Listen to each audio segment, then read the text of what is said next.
Yes. Good morning विद्यार्थ्यांनो. सप्रेम जय भीम सर्वांना. प्रज्ञा प्रबोधिनी करिअर अकॅडमीच्या या वर्गामध्ये आपलं स्वागत आहे. आपण विज्ञान विषयाचे धडे घेत आहोत.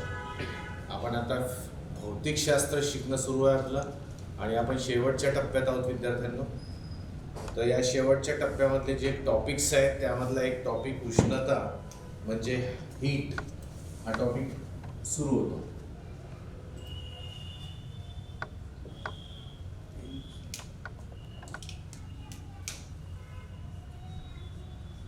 हा टॉपिक आपला सुरू होता विद्यार्थी. उष्मा किंवा उष्णता म्हणजे हीट आपण बघत होतो. आता यामध्ये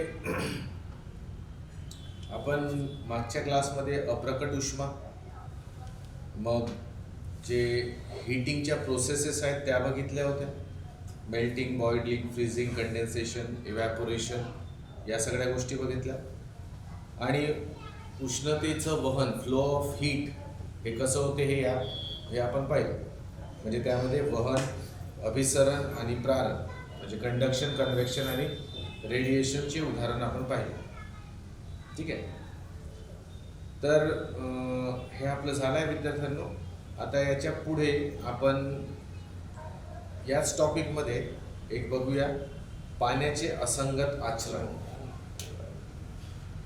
इम्पॉर्टंट आहे पाण्याचे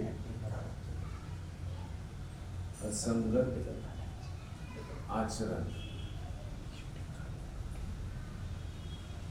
पाण्याचे असंगत आचरण हा एक टॉपिक आहे ज्याला आपण इंग्लिशमध्ये anomalous behaviour of water, anomalous behaviour of water असं म्हणतो.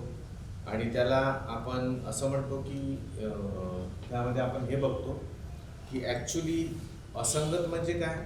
पहिले याचा अर्थ समजून घेऊया.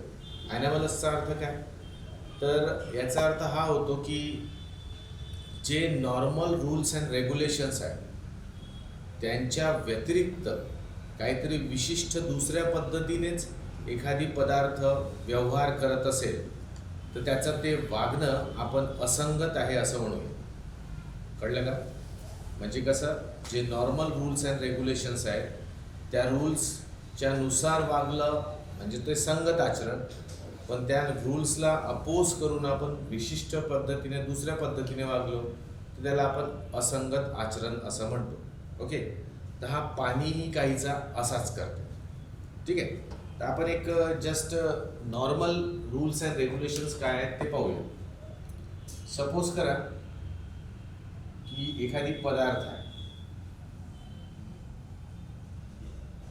आहे आणि या पदार्थाला आपण उष्णता दिली. कोणताही पदार्थ असेल त्या पदार्थाला जर उष्णता दिली त्याच्यात काय घडून येते म्हणजे एक्झॅक्टली काय होते. तर सर्वप्रथम रूलच्या अकॉर्डिंग तिथे काय घडते, तर तिथे आपण म्हणूया की तिथे एक प्रोसेस घडते. त्या प्रोसेसला आपण काय म्हणू की त्याचं एक्सपान्शन होते म्हणजे त्याचं प्रसरण होते, म्हणजे एक्सपान्शन होते. ठीक आहे.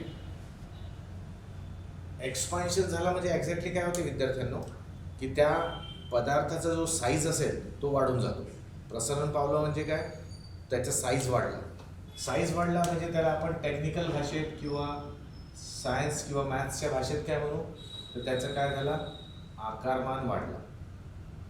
त्याचा आकारमान म्हणजे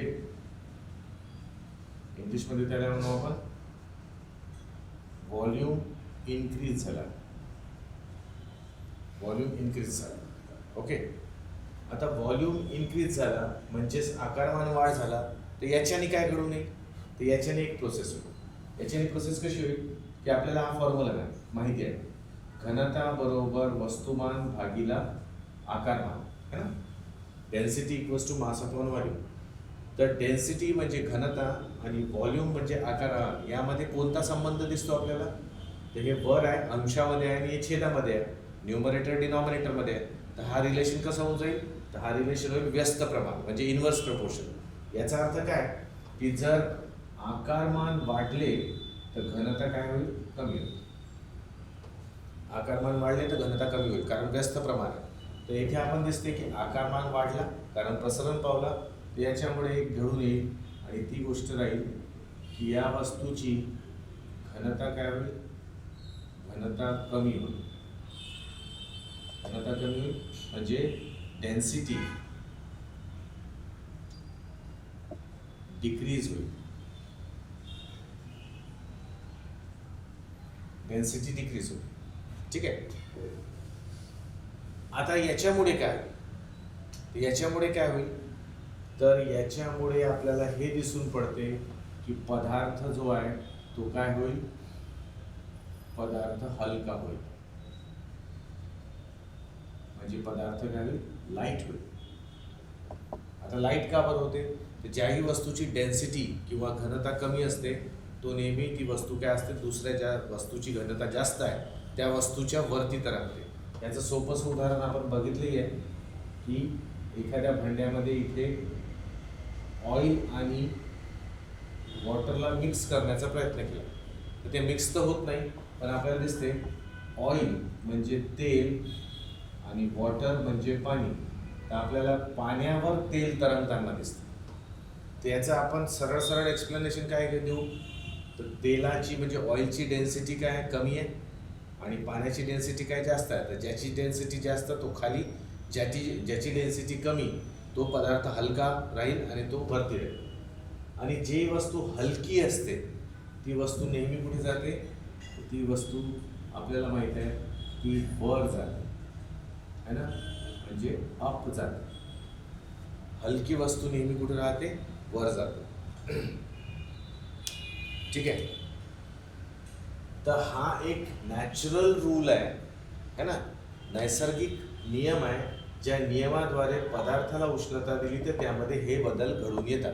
अशा पद्धतीने बदल आपल्याला दिसून पडतात. ओके, चला विद्यार्थ्यांनो, हे जे सांगितलं हे तुम्हाला कळलं का? एकदा रिप्लाय करा. सप्लाय केली तर एक्सपान्शन झालं. एक्सपान्शन झालं म्हणजे व्हॉल्यूम इन्क्रीज झाला. व्हॉल्यूम इन्क्रीज झाला म्हणजे डेन्सिटी वाढली, डेन्सिटी कमी झाली. डेन्सिटी कमी झाली तर पदार्थ लाईट झाला. लाईट म्हणजे हलका, आणि हलका असलेला पदार्थ कुठे जाईल, वरती जाईल म्हणजे अप जाईल. तर हे एक नॉर्मल प्रोसेस आहे, जी प्रोसेस आपल्याला नेहमी दिसून पडते. अगदी याच्या उलट दुसरी प्रोसेस आहे. दुसरी प्रोसेस काय आहे विद्यार्थ्यांनो, तर दुसरी प्रोसेस अशी आहे की आपण त्याला असं दाखवूया की एक पदार्थ आहे. पदार्थ म्हणजे सबस्टन्स. या पदार्थामधून आपण हीट बाहेर काढली. हीट आपण बाहेर काढली म्हणजे काय, त्याच्यामधनं हीट काढतोय म्हणजे त्याला थंड करतोय आपण. तर अगदी जसं हीट दिली, उष्णता दिली तर जे घडतं त्याच्या अगदी उलट आपल्याला काय दिसतं की पदार्थातून हीट काढली असता ते घडून येतं. म्हणजे काय होईल, पहिली गोष्ट तो पदार्थ काय होईल, आकुंचन पावेल. एक मिनिट विद्यार्थी, थोडं दूर काढून.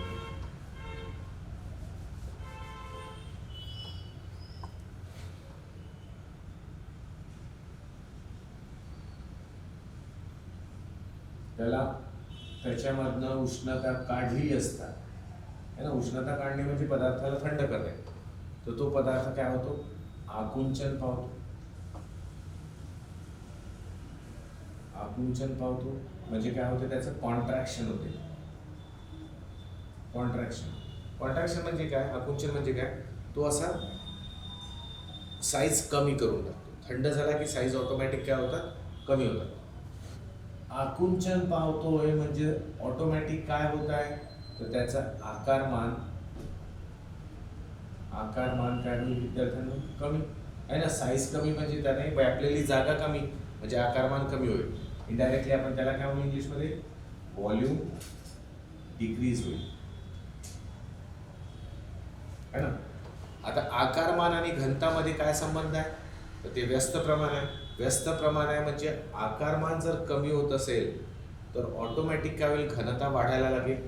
तर आपल्याला दिसेल याचा इफेक्ट असा होईल की घनता काय होईल, जास्त होईल. इथे आपण म्हणू डेन्सिटी इन्क्रीज होईल.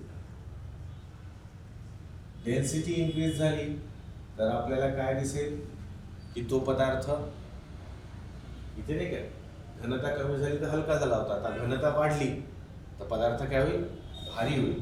पदार्थ भारी होईल म्हणजे पदार्थ हेवी होईल. आणि जो पदार्थ भारी असेल तो कुठे जातो, तर तो आपल्याला दिसते तो खाली जाईल, म्हणजे आपण त्याला म्हणू इंग्लिशमध्ये तो डाऊन. त्याचा फ्लो जर होत असेल तर तो कुठल्या साईडला होईल, डाऊनवर्ड डायरेक्शनवर. तर हे निसर्गाचे दोन नियम आहेत, नॅचरल रूल्स आहेत की ज्यामध्ये आपण पदार्थाला उष्णता दिली तर काय घडून येते आणि पदार्थाला मधून उष्णता काढून घेतली तर काय घडून येते आपल्याला दिसते. आता ही जी गोष्ट पाहिली तर आता ही गोष्ट आपण पाण्यावर अप्लाय करू, है ना. पाणी आपला एक सबस्टन्स आहे, पदार्थ आहे. पाण्यावर अप्लाय केली तर आपल्याला काय दिसून पडतं, तर आपल्याला असं दिसते की पाण्याच्या बाबतीत आपण जर स्केल आखली, विद्यार्थ्यांनो समजा हा 0 डिग्री सेल्सिअस आहे, मग इथे 1 2 3 4, ओके. मग इकडे दिसेल खालचं टेम्परेचर आहे तर -1 -2 -3 एक्सेट्रा, आणि इथे 5 6 7. ठीक आहे, ते एक टेम्परेचर स्केल काढली. आता आपण बघूया की पाणी कसा बिहेव करतो, पाणी कसा बिहेव करतो. तर आता असं समजूया की हा पाणी पदार्थ आहे आणि याच्यामधनं आपण उष्णता बाहेर काढतो. उष्णता काय करतोय, बाहेर काढतो. आता उष्णता बाहेर काढली तर आपल्याला काय दिसून पडतं, हीट बाहेर काढतोय. तर एक पहिला इफेक्ट आपल्याला माहितीच आहे, तो मी इथे लिहिणार आहे की कुठल्याही गोष्टीची मधून उष्णता काढली तर ती गोष्ट थंड होते. थंड होते म्हणजे काय होते, त्याचं तापमान खाली पडायला लागते.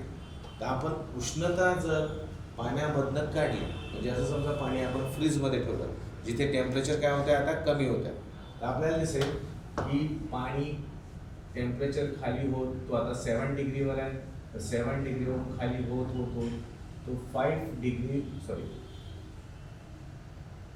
डिग्री सेल्सिअस पर्यंत येईल. पाणी थंड होत होत टेम्परेचर खाली होत होत होत तो काय 4 डिग्री सेल्सिअस पर्यंत येईल. आता बघा आपण उष्णता काढत आहोत, पदार्थातून उष्णता काढत आहोत या केसमध्ये. तर काढलं तर काय होते, आपल्याला दिसते की जेव्हा पदार्थामधनं हीट आपण काढतो तेव्हा पदार्थ काय होतो, आकुंचन पावतो, है ना, आकुंचन पावतो. तर पाणी सुद्धा इथे काय होते, आकुंचन पावायला. आकुंचन पावते म्हणजे काय होते, तो कॉन्ट्रॅक्शन दाखवतो. म्हणजे नॉर्मली जसा नियम आहे त्या नियमानुसार पदार्थातून म्हणजे पाण्यामधून उष्णता बाहेर निघत आहे, टेम्परेचर पाण्याचं कमी होत आहे आणि पाणी आपला आकार काय करतोय, कमी करतोय, आकारमान कमी करतोय, है ना. म्हणजेच तो काय होतोय, आकुंचन पावतो. ठीक आहे. आता परत आपण टेम्परेचर पाडू तर परत त्याला थंड केले असता आता आपल्याला असं दिसेल की जेव्हापर्यंत टेम्परेचर 0 डिग्री सेल्सिअसवर नाही गेल, है ना. आता इथे बघा उष्णता काढणेच सुरू आहे, पदार्थ थंड होणेच सुरू आहे. तर नॅचरल नियमाप्रमाणे इथे पदार्थाचं म्हणजे पाण्याचं स्पेशली काय व्हायला पाहिजे होतं, इथे आकुंचनच व्हायला पाहिजे होतं. पण 4 डिग्री सेल्सिअस पासून 0 डिग्री सेल्सिअस पर्यंत पदार्थ म्हणजे खास करून पाण्याची गोष्ट करतोय आपण, पाण्यामधनं उष्णता काढली असता तर आकुंचन पावण्याऐवजी तो काय करतो, प्रसरण पाहायला लावतो.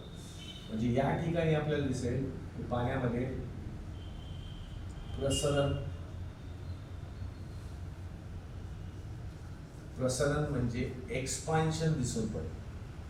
म्हणजे इथे बघा हा झोन इम्पॉर्टंट आहे आपल्यासाठी.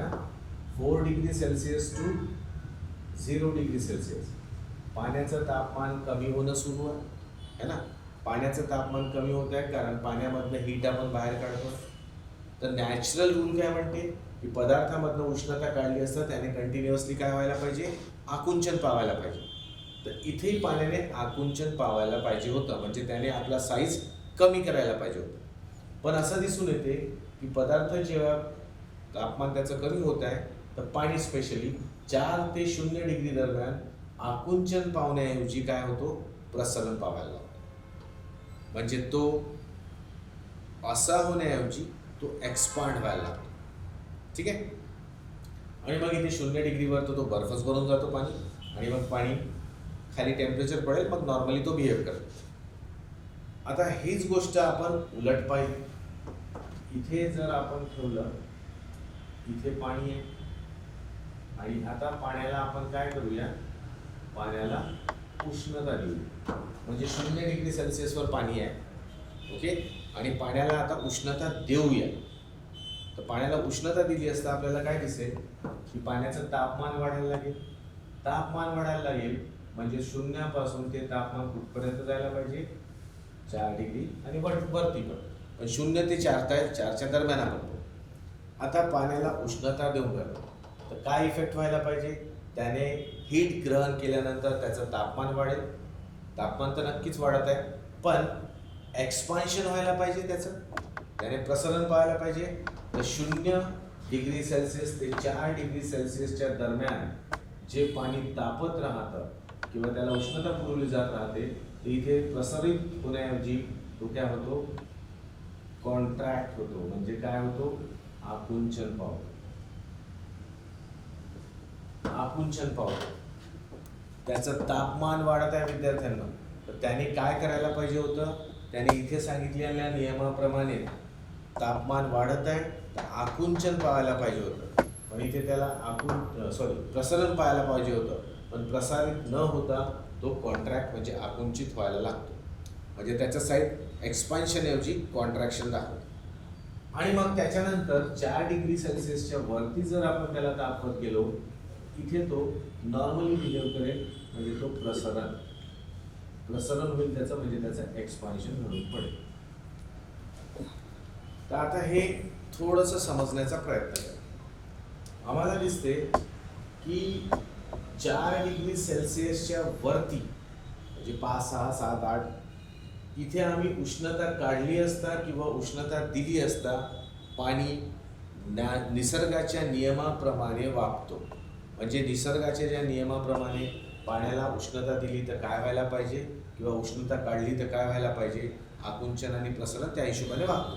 कुठे, 4 डिग्री सेल्सिअसच्या वरती. पण जर पाण्याला आपण 4 डिग्री ते 0 डिग्री या दरम्यान आपण त्याला स्टडी केली तर पाणी अगदी विरोधाभास गोष्ट दाखवतो.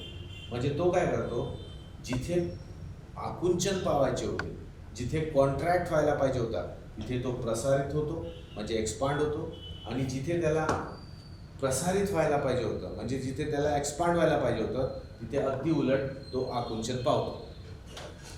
हे जे 0 ते 4 डिग्री दरम्यानच्या मधात पाण्याचं जे आचरण आहे ते अगदी नियमाच्या, नैसर्गिक नियमाच्या, नॅचरल रूल्सच्या विरोधात आहे.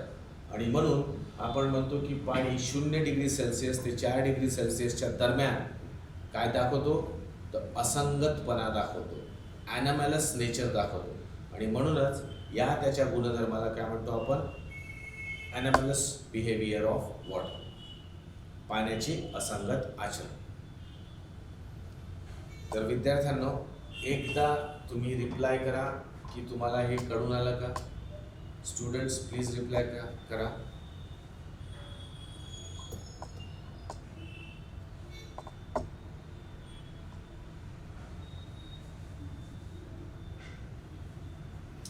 याचं एक्झॅक्ट रिझन आणखी काही सापडलेलं नाही आहे. ठीक आहे. आता मॉलिक्युलर लेवलवर असं काहीतरी होतं, पण याचं एक्झॅक्ट रिझन आणखी सापडलेलं नाही आहे, पण होतं नक्की आहे. होतं नक्की. काही डाऊट असेल तर विचारा, बोर्डवर आहे सगळं लिहिलेलं. कोणाला काही रिपीट वगैरे हवं असेल तर विचारू शकता.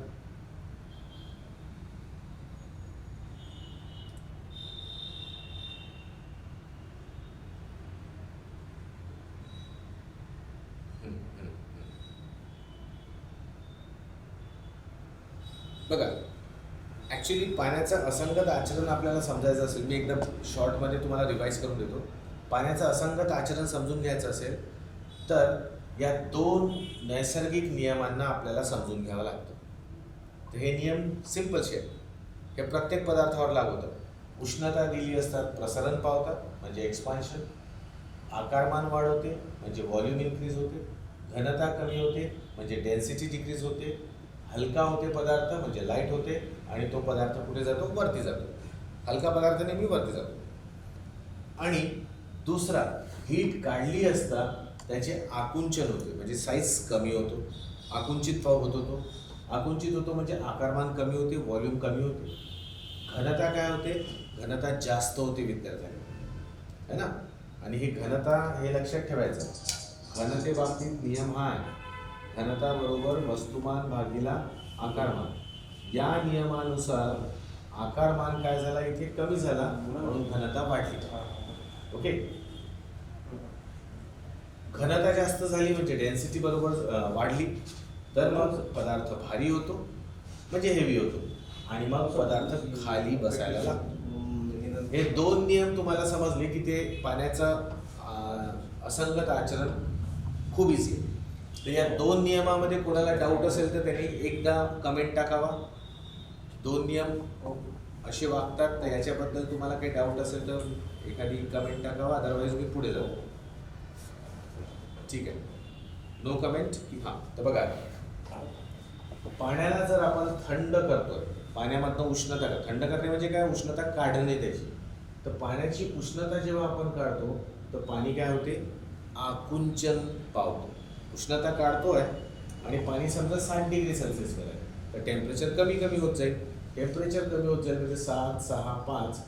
तर या प्रोसेसमध्ये या परिस्थितीत 7 सेल्सिअसपासनं 4 डिग्री सेल्सिअसपर्यंत पाणी बिलकुल नॉर्मल वागतो. म्हणजे हीट काढतोय ना तर आकुंचन पावायला पाहिजे पदार्थाने, तर पाणीसुद्धा या पद्धतीत या रेंजमध्ये आकुंचन पावतो म्हणजे कॉन्ट्रॅक्शन होतं. पण जसा 4 डिग्री सेल्सिअसच्या खाली तापमान पडणं सुरू होते तर आता इथं तापमान कमीच होत आहे, आता इथे हीट काढलीच जात आहे. तर आता सुद्धा पाण्याने काय करायला पाहिजे? हाच नियम फॉलो करायला पाहिजे. तर हा नियम फॉलो करण्यासाठी त्याने परत कॉन्ट्रॅक्शन दाखवायला पाहिजे. पण इथे कॉन्ट्रॅक्शन नाही होता, अचानक उलटा इफेक्ट दिसायला मिळतो. म्हणजे काय होतं? पाणी प्रसरण पावायला लागतं. पाणी प्रसारण पावायला लागतो म्हणजे एक्सपांड व्हायला लागतो. तर 4 डिग्री सेल्सिअस ते 0 डिग्री सेल्सिअसच्या दरम्यान पाणी प्रसरण पाहायला लागतं. त्यानंतर जर आपण समजा पाण्याला उष्णता दिली तर यामध्ये उलटा इफेक्ट दिसते. 0 डिग्री ते 4 डिग्री सेल्सिअसपर्यंत आपण हीट देतोय तर त्याने प्रसरण पाहायला पाहिजे म्हणजे काय? एक्सपांड व्हायला पाहिजे. तर तो अगदी 0 आणि 4च्या मध्ये तो कॉन्ट्रॅक्ट व्हायला लागतो आणि मग त्याच्यानंतर 4च्या वरती तो नॉर्मल बिहेव करतो. म्हणजे काय? उष्णता दिली असता प्रसरण पावतो ना, इथे तो प्रसरण पावतो. इथे आकुंचन पावायला पाहिजे, प्रसरण पाहायला पाहिजे होतं, आकुंचन पावतो. तर ह्या 0 to 4 डिग्रीच्या रेंजमध्ये पाणी अगदी काय? विरोधाभास दर्शवितो. हे जे विरोधाभास पाणी दर्शवतो याच त्याच्या बिहेवियरला, याच गुणधर्माला आपण पाण्याचे असंगत आचरण किंवा ॲनॉमलस बिहेवियर ऑफ वॉटर असे म्हणतो. स्टुडंट्स, हॅव यू अंडरस्टूड नाव? ज्यांना डिफिकल्टी होती त्यांना कळलं, रिपीटवाल्यांना कळलं. आता बघा, एक सिंपलशी गोष्ट की पाण्याची घनता सर्वात जास्त केव्हा असते? असा प्रश्न परीक्षेत आला होता. पाण्याची घनता सर्वात जास्त कुठे असते? तर या नियमानुसार सर्वात कमी आकारमान जिथे पाण्याचं असेल त्या ठिकाणी सर्वात जास्त घनता असेल. आता इथे बघा, इथून वरून 7 डिग्री सेल्सिअसपासून पाणी आकुंचन पावत येतो आहे, असा झाला. 4 डिग्रीवर आला आणि 4 डिग्री नंतर तो तिथे थांबला 4वर आणि पुन्हा प्रसरण पाहायला लागला. म्हणजे आम्ही असंच म्हणू ना, 4 डिग्री सेल्सिअसवर काय होईल? पाण्याची घनता काय राहील? सर्वात जास्त राहील. कारण या ठिकाणी आकारमान त्या हिशोबाचं. म्हणजे कसं ना, पहिले तो कॉन्ट्रॅक्ट होत आला, आकारमान कमी कमी कमी कमी 4 डिग्रीवर थांबला आणि पुन्हा प्रसरण व्हायला लागलं, है ना. म्हणजे आकारमान आम्हाला एवढं कुठं दिसलं सगळ्यात जास्त सांगा ना, तर तो दिसते 4 डिग्री सेल्सिअसवर. तर हा 4 डिग्री सेल्सिअसवर पाण्याची घनता काय राहते, सर्वात जास्त राहते. ठीक आहे. म्हणजे बघा, पुन्हा सांगतो मी, ठीक आहे. G7 डिग्रीपासून 7 डिग्री सेल्सिअस, मग 4 डिग्री सेल्सिअस आणि मग 0 डिग्री सेल्सिअस. व्हॉल्यूम आकारमानाबद्दल बोलतोय. आकारमान कमी कमी कमी कमी कमी होत इथे आला. या ठिकाणी सर्वात कमी आकारमान आपल्याला मिळालं आणि मग तो इथून वाढणं सुरू झालं. इथे कमी होणं सुरू आहे आणि मग या पॉईंट नंतर वाढणं सुरू आहे. म्हणजे सर्वात कमी आपण हेच म्हणणार ना, 4 डिग्री सेल्सिअसवर मिळालं. तर सर्वात कमी आकारमान 4 डिग्री सेल्सिअसवर मिळते. तर मग सर्वात जास्त घनता आपल्याला कुठे मिळेल, 4 डिग्री सेल्सिअसवर. तर पाण्याची घनता आम्हाला सर्वात जास्त 4 डिग्री सेल्सिअसवर मिळते. आणि हेच कारण आहे की बर्फाला आपण पाहिलं तर बर्फाचे जे घनता आहे, ही घनता पाण्यापेक्षा काय कमी आहे. म्हणून नेहमी बर्फ पाण्यावर तरंगतो, है ना, पाण्यावर तरंगतो. तर तुमचा जो डाऊट रेस केला होता सतीश, तो एकदम करेक्ट आहे. तोच रिझन आहे. पाण्याची घनता जास्त आहे बर्फापेक्षा, म्हणून बर्फ पाण्यावर तरंगतो. ठीक आहे. सो सगळ्यांना क्लॅरिटी आहे. आता माझा एक प्रश्न आहे तुम्हाला. मला फक्त सांगा की हे जे पाण्याचे असंगत आचरण आहे, हे चांगलं आहे की वाईट आहे. म्हणजे आमच्या फायद्याचं आहे की आमच्या नुकसानाचं आहे, चांगलं आहे की वाईट आहे. म्हणजे तुम्ही रिप्लाय करा इथे की good or bad. Yes yes yes. बघा, आता याचं उत्तर तुम्ही सर्वांनी चांगलं दिलं आहे. तर नो डाऊट चांगलं तर आहेच, पण काही ठिकाणी वाईट आहे. याचा उत्तर डिप्लोमॅटिक आन्सर आहे की चांगलं पण आहे काही परिस्थितीत आणि काही परिस्थितीत वाईट पण आहे. तर मी आता हे नॅचरल नियम मिटवतो आहे आणि मी तुम्हाला सांगतो कसं चांगलं कसं वाईट. तर हे रब करतो मी. बघा, पहिले आपण बघूया वाईट का बरं. वाईट याच्यासाठी आहे, ते खरं आपल्या देशामध्ये तेवढा इफेक्टिव्ह नाही आहे तो वाईटपणा. पण आता होते कसं की एखादी खडक आहे, ओके, या खडकाला भेगा असतात, छिद्र असतात. या छिद्रामध्ये पाणी सामावते, ओके, पाणी भरून जाते. जर एखाद्या कंट्रीमध्ये, एखाद्या देशामध्ये थंडी पडत असेल तर त्या कंट्रीमध्ये काय होते की टेम्परेचर खाली पडायला लागते. टेम्परेचर खाली पडत पडत पडत पडत काय होते, 4 डिग्रीवर येते. आणि 4 डिग्रीच्या नंतर पाण्यामध्ये आपल्याला काय दिसते, प्रसरण, एक्सपान्शन दिसून येते. तर या भेगांमध्ये किंवा या छिद्रांमध्ये जे पाणी असेल, त्या पाण्याला 4 ते 0 जेव्हा ते तापमान पडत आहे त्या भागाचं, तर 4 ते 0 पर्यंत येताना तो पाणी प्रसरण पावेल. जर त्या पाण्याला प्रसरण पावायला जागा नाही मिळाली, है ना, जागा नाही मिळाली, तर तो काय करेल, तो या खडकाला भेगा पाडून देईल. म्हणजे ज्या नॅचरल गोष्टी व्हायच्या असतात ना, त्या कुठल्याही परिस्थितीत होतातच. बघा, खडक आहे, अति स्ट्रॉंग वस्तू आहे, पण तो नॅचरली काय होईल, पाणी एक्सपांड होणं सुरू होईल या भेगांमधलं. आणि जर तिथे सपोज करा की जागा नाही मिळाली पाण्याला एक्सपान्शनसाठी, तर तो काय करेल, हे खडकच तोडून टाकेल. म्हणजे त्या भेगा आणखी विस्तीर्ण होतील, छिद्रांना तडे जातील किंवा कधी कधी खडकसुद्धा काय होईल, ब्रेक. चला, खडक तुटला काय किंवा शाबूत आहे काय, असा याच्यावर काहीसा मोठा परिणाम होत नाही. पण दुसऱ्या गोष्टी आहे बघा. दुसरी गोष्ट हे की जे थंड प्रदेशातील देश आहेत तिथे पण नळांच्या मार्फत पाण्याला सप्लाय केलं जात असेल, है ना, ड्रिंकिंग वॉटर. तर होते कसं की त्या देशात थंडी पडत आहे, तर 7 डिग्री सेल्सिअसपासून जेव्हा 4 डिग्री सेल्सिअसपर्यंत टेम्परेचर खाली येत राहील, थंडी पडायला लागली तेव्हा पाणी नॉर्मली बिहेव करत आहे. तर पाणी जे इथे फ्लो होत आहे आता तुम्हाला माहिती आहे पाईपलाईनमधनं पाणी काय होते, एकदम तुडुंब भरून वाहत असते है ना.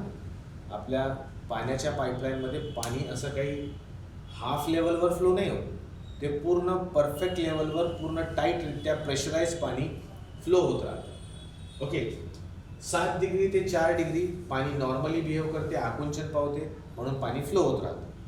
पण अचानक 4 डिग्री सेल्सिअस ते 0 डिग्री सेल्सिअसच्या दरम्यान काय होते की आता पाण्याला कॉन्ट्रॅक्ट होण्याऐवजी पाणी एक्सपांड व्हायला लागते. एक्सपांड व्हायला लागते तर समजा पाण्याला एक्सपान्शनसाठी म्हणजे प्रसरण होण्यासाठी इकडे आणि इकडे जागा नाही मिळाली. पाणी सर्वच पाणी पाईपमधलं सर्वच पाणी काय होईल, एक्सपांड व्हायला लागेल, कारण टेम्परेचर 4 ते काय 0 डिग्री येत आहे, तो प्रसारण पाहायला लागेल. तर या दिशेने आणि या दिशेने जर पाण्याला प्रसारण व्हायला जागा मिळाली नाही तर पाणी आपला प्रेशर काय करेल, या पाईपवर टाकणं सुरू करेल. पाईपवर टाकणं सुरू करेल म्हणजे पाण्याला एक्सपांड व्हायचं आहे ना, तर तो पाणी एक्सपांड होणारच, नॅचरल फिनॉमिना आहे. तर हा पाईपवर प्रेशर टाकेल आणि अशा परिस्थितीत हे जे पाईप्स आहेत हे पाईप्स काय होतील, फुटतील आणि मग वॉटर सप्लाय काय होईल, खंडित होईल. तर थंड प्रदेशामध्ये हा एक इफेक्ट दिसून पडतो आणि हा थोडासा अनवॉन्टेड इफेक्ट आहे. हे झाले याचे वाईट परिणाम. पण जो याचा चांगला परिणाम आहे, तो चांगला परिणाम इतका चांगला आहे की त्याच्यामुळे हे वाईट परिणाम पुष्कळशे काय निग्लिजिबल आहेत, त्याचे लपण्यासारखे आहे. तर ते काय आहे चांगला परिणाम, तर ते आपण पाहू.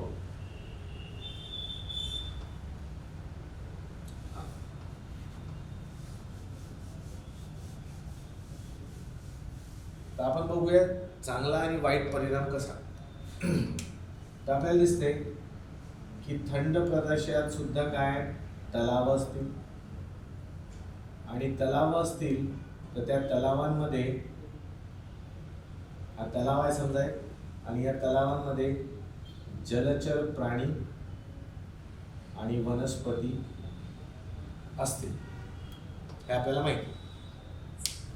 सिंपल सी गोष्ट आहे की जर पाण्याचं टेम्परेचर 0 डिग्री सेल्सिअस झालं तर पाणी गोठायला लागते, म्हणजे बर्फ बनायला लागते, हे आपल्याला माहिती. तर हा तलाव आहे, प्रदेश थंड आहे, पाण्याचं तापमान कमी व्हायला लागलं विंटर सीझनमध्ये, तर पाणी 0 डिग्री सेल्सिअसवर आलं तर हा तलावसुद्धा गोठून जायला पाहिजे. आणि हा तलाव गोठला तर या जलचर प्राणी आणि वनस्पती यांची मूवमेंट्स होणार नाही आणि मूवमेंट्स नाही होतील तर हे मरून जातील.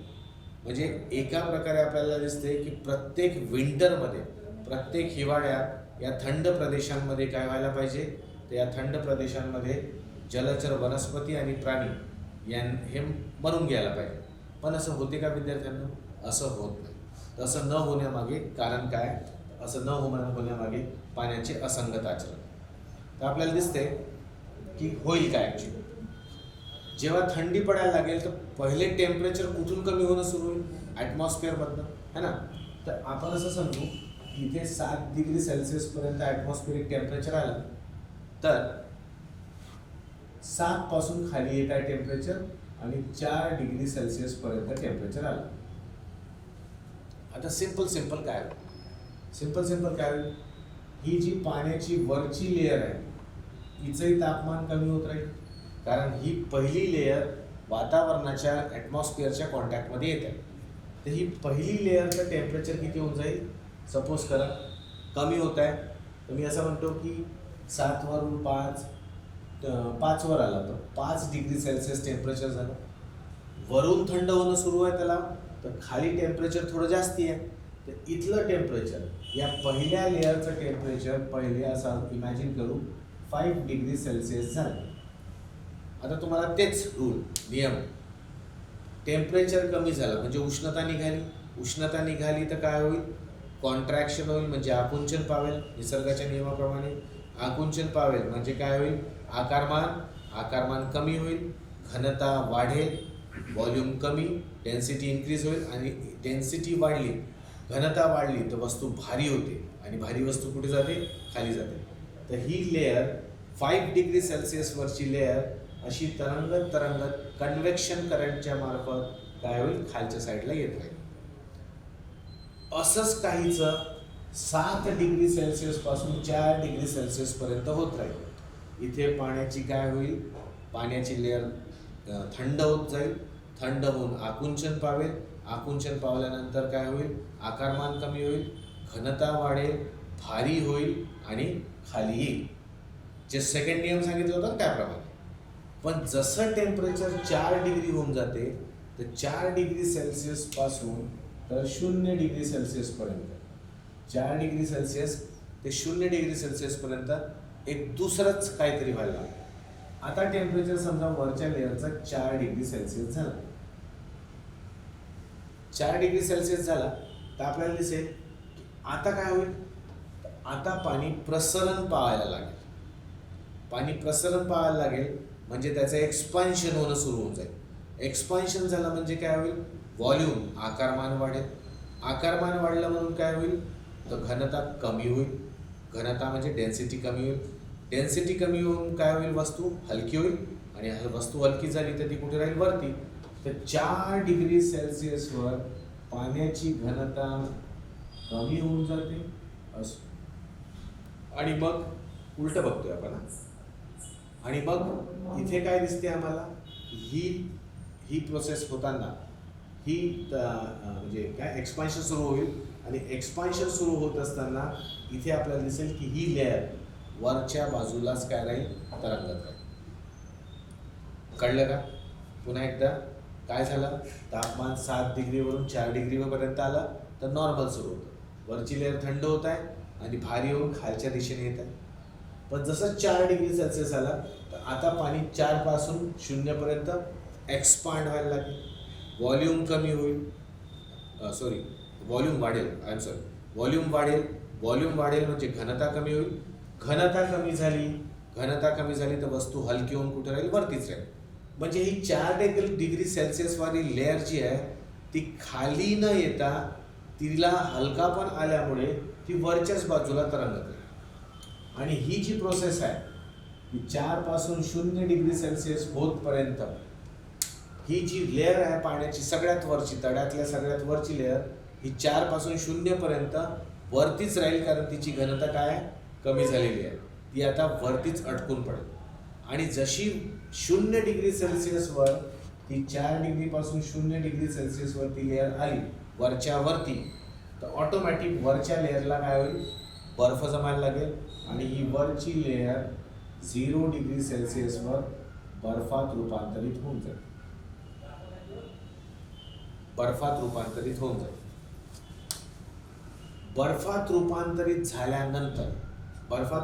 झाल्यानंतर एक इथे टेम्परेचर कमी होणं सुरू आहे ना, 0च्या खाली जर गेलेलं दिसेल आपल्याला.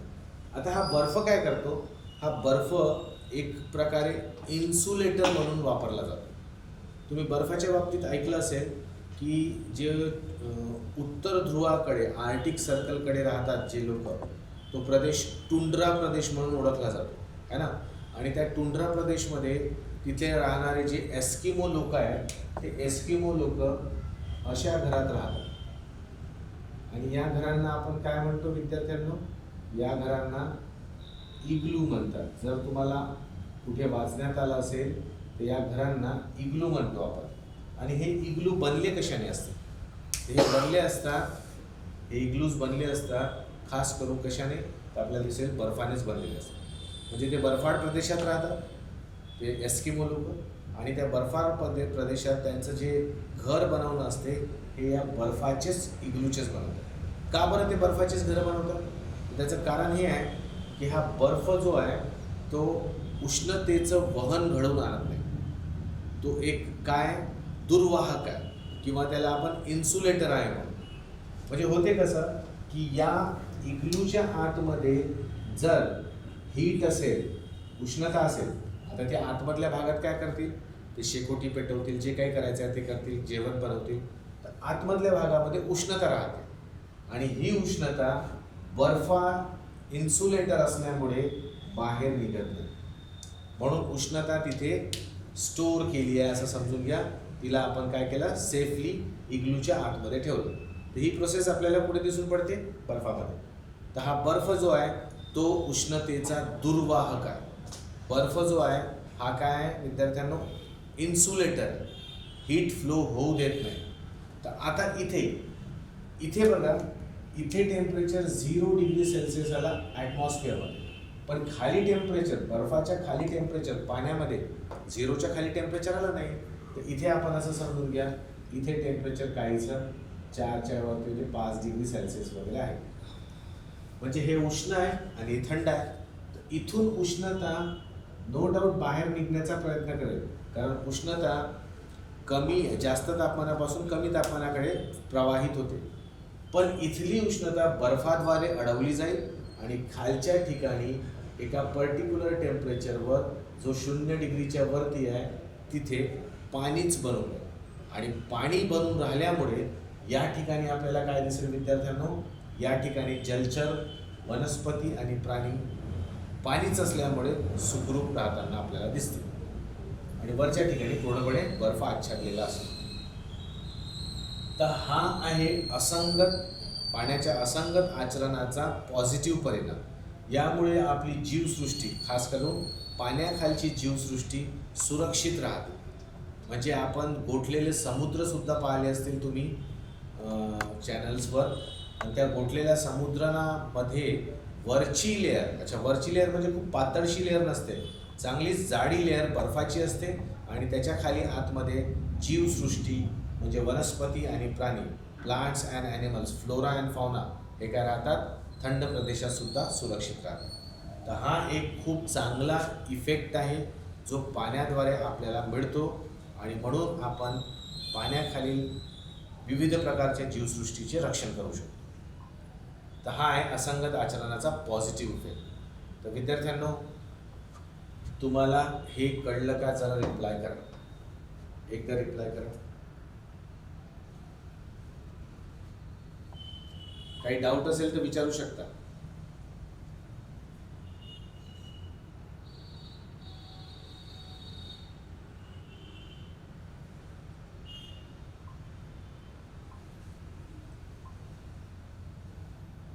Very good students, very good.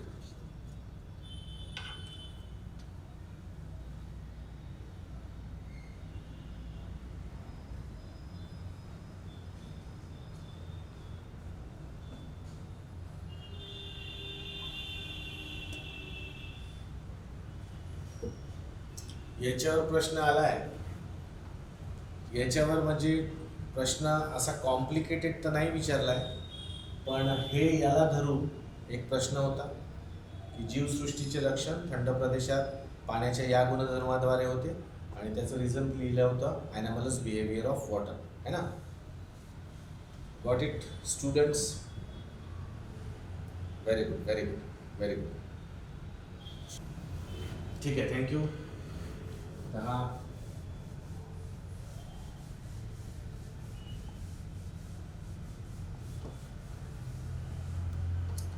आता बघा, एक आणखी म्हणजे एक क्वेश्चन होता की खालीलपैकी कोणत्या तापमानाला डिग्री सेल्सिअस आणि डिग्री फॅरनहाइट हे समान काय करतात, आपल्याला रीडिंग देतात, म्हणजे समान मॅग्निट्यूड दाखवतात, समान परिमाण दाखवतात. ठीक आहे. तर वेगवेगळे ऑप्शन होते की बघा, एक सिम्पलशी गोष्ट म्हणजे मी असं म्हणतो की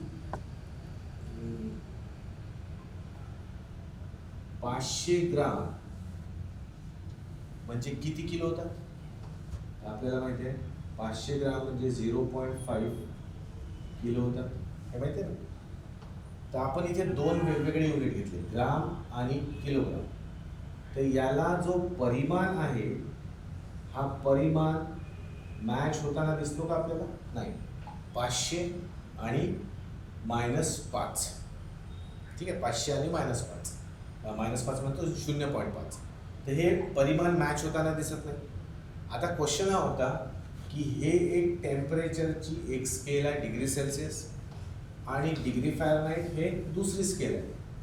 कोणत्या टेम्परेचरवर म्हणजे कोणत्या परिमाणावर हे दोन्ही स्केल सारखे होऊन जातात. म्हणजे यावेळेस आणि यावेळेस आम्हाला काय दिसतो, परिमाण मॅग्नेट्यूड सेम दिसतो. तर तो टेम्परेचर कोणता असा प्रश्न होता. तर तुम्हाला माहिती आहे का, जरा रिप्लाय करा विद्यार्थ्यांनो. कुठल्या तापमानाला डिग्री फॅरनहाइट व डिग्री सेल्सिअस हे समान परिमाण किंवा मॅग्नेट्यूड दर्शवितात. Yes, very good, very good. आता हे सर्वांना माहिती आहे की कोणाला माहिती नाही आहे, मग मी ते एक्सप्लेन करतो. कोणाला माहिती नसेल तर त्यांनी कमेंट करावं, म्हणजे मी सांगतो की का बरं असं होते. अदरवाईज आपण याला राहू दे, मग सगळ्यांना माहिती आहे तर आपण सोडून देऊ. अच्छा, सांगू. Okay okay. बघा,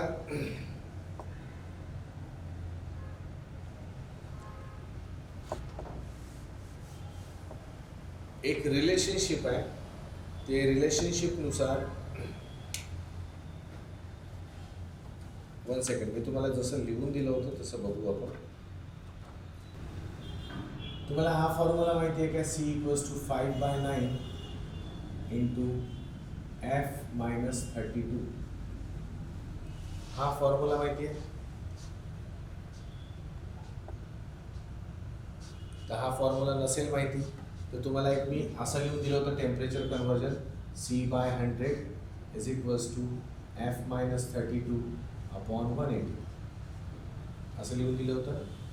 हाच फॉर्म्युला हा, ठीक आहे, हाच फॉर्म्युला हा आहे. म्हणजे कसं ना, हा बघा, हा 0 0 कट झाला, हा 2 5 आणि 2 9, हा 5 वरती गेला तर कसं होईल, C = 5/9 × F-32. तर हा सिंपल तोच फॉर्म्युला आहे जो आपण लिहिला. काय आहे या फॉर्म्युल्यामध्ये, तर डिग्री सेल्सिअस आणि डिग्री फॅरनहाइट यामध्ये आपण काय करतो, कन्व्हर्जन करून आणतो. म्हणजे डिग्री सेल्सिअस डिग्री फॅरनहाइट. आता बघा, आपण सिद्ध करूया की हा -40 वर खरंच रीडिंग सेम येते. तर आपण घेऊन घ्या डिग्री सेल्सिअसला -40 घेऊ. -40 डिग्री सेल्सिअस म्हणजे परिमाण किती आहे, -40. तर मी इथे -40 ठेवतो, ठीक आहे. आणि हा डिग्री फॅरनहाइट -40, म्हणजे या विद्यार्थ्यांनी जे सांगितलं ना की -40 वर होते, तर आपण चेक करूया की -40 वर होते की नाही. तर -40 C ची व्हॅल्यू घेतली, मग इथे घेतोय आपण 5/9 × इथे सुद्धा आपण -40 घेऊ आणि -30. ठीक आहे. काय केलं, आपण चेक करून पाहिली की परिमाण दोघांचं सारखं घेतलं आणि आम्हाला चेक काय करायचं आहे की ते दोघांना सारखं येते का, सारखा येते की नाही, कसं चेक करू आपण. तर डावी बाजू आणि उजवी बाजू सारखी आली म्हणजे काय झालं, आपण जे गृहीत धरलं ते करेक्ट आहे असं होईल मॅथमॅटिकल नियमाप्रमाणे. तर -40 C ची व्हॅल्यू ठेवली, -40 F ची व्हॅल्यू ठेवली. बघूया आता काय. इथे तर डाव्या बाजूला -40 जाय, हे असंच राहील. इकडे काय होईल विद्यार्थी, 5/9 × -40 -32 हे किती होईल, -72. ओके. आणि इथे आपल्याला दिसते 9 नी 72 कट होतात, 9 × 9 9 × 72. तर आपल्याला दिसेल इथे -40 आहे, इथे 5 × 8 8 पंचे किती, 40 आणि हा मायनस. तर आम्हाला दिसते की आपण जे गृहीत धरलं होतं की -40 डिग्री सेल्सिअस आणि -40 डिग्री फॅरनहाइट, हे जे गृहीत धरून ठेवलं होतं यांच्या व्हॅल्यूज इक्वल असतात, परिमाण सारखे असतात. तर ते आपण मॅथमॅटिकली सिद्ध केलं, गणितीय साहाय्याने आपण सिद्ध केलं की या टेम्परेचरवर समीकरणामध्ये डावी बाजू आणि उजवी बाजू काय येत आहे, सारखी येत आहे. तर सारखी येत आहे ना, तर मग ती जी व्हॅल्यू आहे, तो जो परिमाण आहे तो आपला करेक्ट असा अर्थ होतो त्याचा. कधी कधी काय होतं ना, गणितीय पद्धतीने आपल्याला सिद्ध करायचं असेल तर काही गोष्टी आपण काय करतो, मानून घेतो आणि मानून घेतल्यानंतर त्यांना समीकरणात टाकून आपण सिद्धता चेक करतो. सिद्धता चेक केली, जर समीकरणामध्ये डावी बाजू आणि उजवी बाजू सारखी सापडली तर ते समीकरण करेक्ट झालं. आणि करेक्ट समीकरण असेल तर मग ते आपण गृहीत धरलेली जी गोष्ट होती ती करेक्ट आपण मानून टाकतो, है ना. याला मॅथमॅटिकल अप्रोच असं म्हणतो. तर यानुसार आपण चेक करतो विद्यार्थी. Got it? समजलं का? आता बघा इथे मला आणखी एक गोष्ट सांगायची होती, ती ॲक्च्युली लाईट या चॅप्टरशी रिलेटेड आहे. लाईट चॅप्टरशी रिलेटेड आहे, पण इथे थोडासा या चॅप्टरचा आधार घ्यावा लागतो, म्हणून ती गोष्ट मी तुम्हाला इथे सांगतो. कोणती होती? की तारे आपल्याला लुकलुकताना का दिसतात? तारे आपल्याला लुकलुकताना का दिसतात? है ना? आपण म्हणतो ना ट्विंकलिंग, स्टार कसे होतात? ट्विंकल होतात, लुकलुक होताना दिसतात. ते लुकलुकताना का बरं आपल्याला असा भास होतो की ते ट्विंकल होत आहे? तर कोणी याचं कारण सांगेल? आता हा जो याचं कारण जे आहे त्याला आपण लाईट चॅप्टर आणि हीट चॅप्टर यांचं मिक्स करून आपण त्याचं उत्तर देऊ शकतो. ओके, तर मी तुम्हाला सांगतो ॲक्च्युली काय होतं.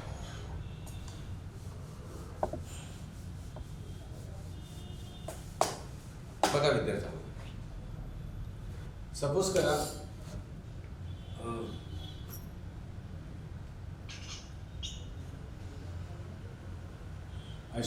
करा अशी कुठेतरी आग लागली आहे आणि इथे हे त्याचे फ्लेम्स आहेत, ज्वाला आहेत, हे लाकडं आहेत. ओके, आणि एक व्यक्ती इथे असा उभा आहे, आणि इथे अशी एक बिल्डिंग आहे. ठीक आहे, असा सिंपलचा एक स्ट्रक्चर. इथे लाकडं, हे ज्वाला आहेत म्हणजे फ्लेम्स आहेत, हा व्यक्ती इथे उभा आहे आणि याच्यासमोर एक बिल्डिंग आहे. आता काय होते की या ठिकाणी काय घडून येईल आपण सिंपल पाहू.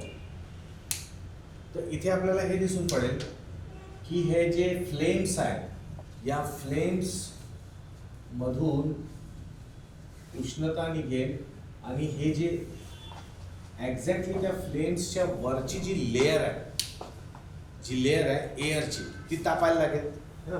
फ्लेम्स आहेत, ज्वाला आहेत, त्याच्या वरची लेअर तापेल. वरची लेअर तापली की काय होईल? पुन्हा तेच काय, ते निसर्गाचे नियम. कुठल्याही गोष्टीला हीट दिली असता एक्सपान्शन होऊन काय होईल विद्यार्थ्यांनो? आकारमान वाढेल, घनता कमी होईल तर काय होईल? हलकी होईल आणि वरती जाईल.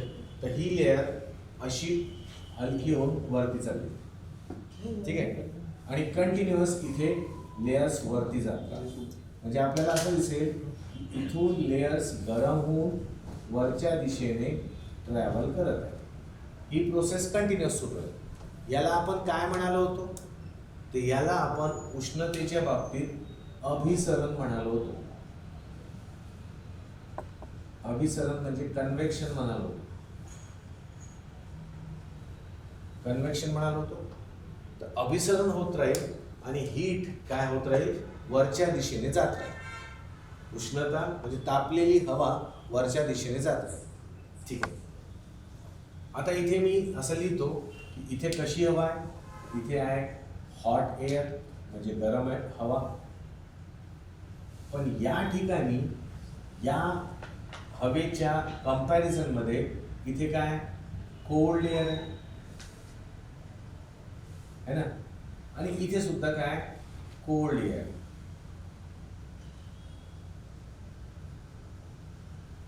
कळलं ना? अगदी त्या फ्लेमच्या वरच्या बाजूची हवा तापलेली आहे आणि तिथे कन्व्हेक्शन अभिसरण घडून येत आहे. तर इथे काय होत आहे? इथे हॉटनेस जास्ती आहे हवेमध्ये.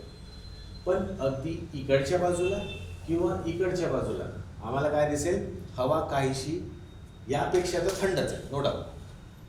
आता या व्यक्तीला जर ही बिल्डिंग पाहायची असेल तर काय व्हावं लागेल? काय करावं लागेल? तर या बिल्डिंगवर कुठून तरी लाईट पडावी आणि हे लाईट या बिल्डिंगवर पडल्यानंतर या व्यक्तीच्या डोळ्यामध्ये शिरली पाहिजे, आणि शिरल्यावर काय होईल? त्याला तिथे ती वस्तू दिसेल. तर लाईट इथून इथे अशी ट्रॅव्हल करून याच्या डोळ्यात जाईल. पण आता जेव्हा लाईट ट्रॅव्हल होत राहील तर हे लाईट इथे ट्रॅव्हल होईल, मग इथे ट्रॅव्हल होईल, मग इथे होईल. तर आम्हाला काय दिसते? इथे थंड हवा आहे, इथे गरम हवा आहे आणि इथे परत थंड हवा आहे. तर त्या ज्या प्रकाशाला यायचं आहे त्या बिल्डिंगपासून या व्यक्तीपर्यंत, तर त्या प्रकाशाला 3 माध्यम क्रॉस करून यावे लागते. ॲक्च्युली माध्यम एकच दिसते, हवा, पण त्यांच्यामध्ये घनतेचा फरक आहे, है ना.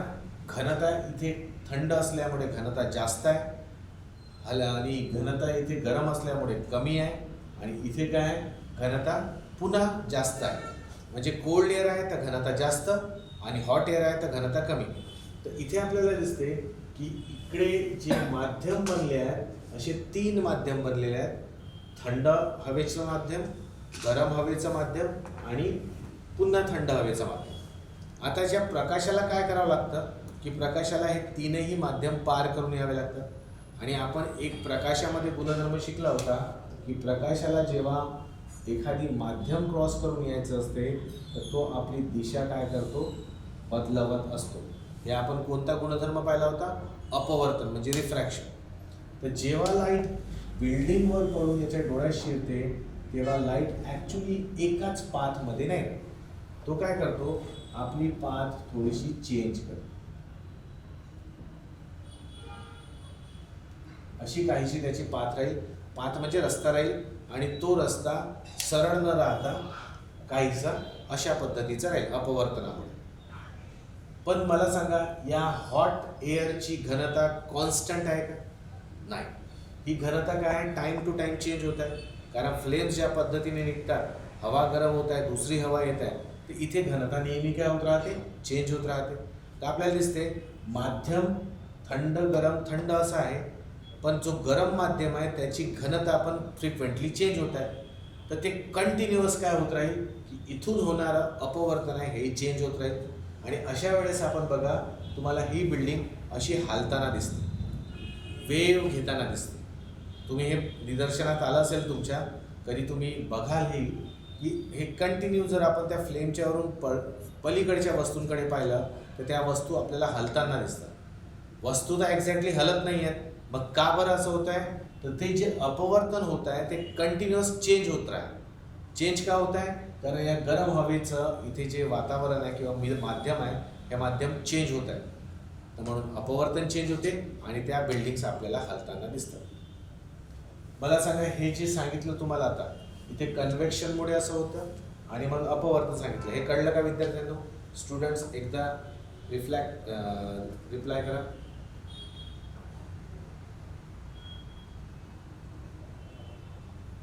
Good good good. आता असंच आपलं इकडे पण होतं. कुठे? जेव्हा आपण एखाद्या दूर ताऱ्यावरून येणाऱ्या प्रकाशाला बघतो, तर पृथ्वी है ना, पृथ्वी आणि त्याचं ॲटमॉस्फिअर, आणि हा दूरवर असलेला एक तारा, आणि इथे हा व्यक्ती आहे समजा. तर ताऱ्यावरून प्रकाश येत आहे आणि इथे वातावरणात येतं. इथे माध्यम वेगळं आहे, इथे माध्यम वेगळं आहे. इथे काय होईल, अपवर्तन घडून येईल आणि ते त्याच्या डोळ्यात येईल, तर अपवर्तित दिसेल, नो डाऊट. पण हे जे इथे माध्यम आहे, ही जी हवा आहे, या हवेची घनता काहीशी काय बदलत राहते, है ना. हवा गरम थंड होत राहते, घनतेमध्ये बदल होतो आणि वाहन सुरू असते. तर हे वाहून जेव्हा हवा जाते तर त्या ठिकाणी वातावरणात घनता हवेची ठिकठिकाणी चेंज होत असते. घनता चेंज होते तर नो डाऊट इथे होणारं अपवर्तनही चेंज होत राहील, आणि अपवर्तन चेंज होत राहील तर ही वस्तू हलताना दिसेल. आता आपल्याला दूरचा स्टार हलण्याऐवजी आपल्याला तो लुकलुकताना दिसतो, आपल्याला तो लुकलुकताना दिसतो. तर जर स्टार म्हणजे ताऱ्याचं लुकलुकणं विचारलं परीक्षेत, त्याच्यासाठी 2 कारणं सांगायची, ठीक आहे ना. अपवर्तन, आणि अपवर्तनानंतर हा जो माध्यम बदलत आहे.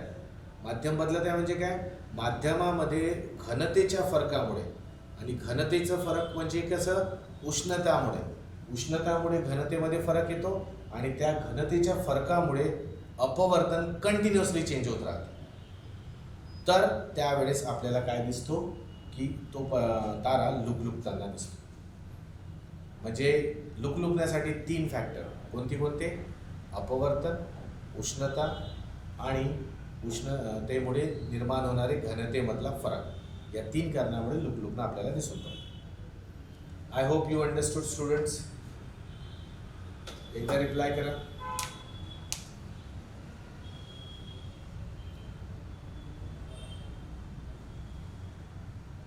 Very good. ठीक आहे विद्यार्थ्यांनो, मग इथे आपण थांबूया. काही क्वेश्चन असेल तर विचारू शकता तुम्ही.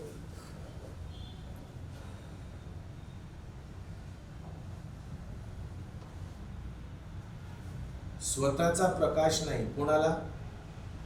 सेवक स्वतःचा स्टारला स्वतःचाच प्रकाश असतो ना. स्टार म्हटलं की तो स्वतः प्रकाशित असतो है ना. त्याच्यामध्ये ते कंटिन्युअस प्रोसेस सुरू असतात आणि त्या प्रोसेसेसमुळे काय होते, तो नेहमी प्रकाशमय असतो. जे प्रोसेस आपल्याला सूर्यामध्ये दिसून पडतात तेच आपल्याला स्टार्समध्ये दिसून पडतात आणि म्हणून तारे स्वतः प्रकाशमय असतात. बाकीचे जे वस्तू आहेत म्हणजे बाकीचे म्हणजे आपले ग्रह घेऊन घ्या, उल्कापिंड घेऊन घ्या, आणखी काही असतील तर हे सगळे काय आहेत, हे स्वतः प्रकाशमय नाही. गॉट इट सेवक?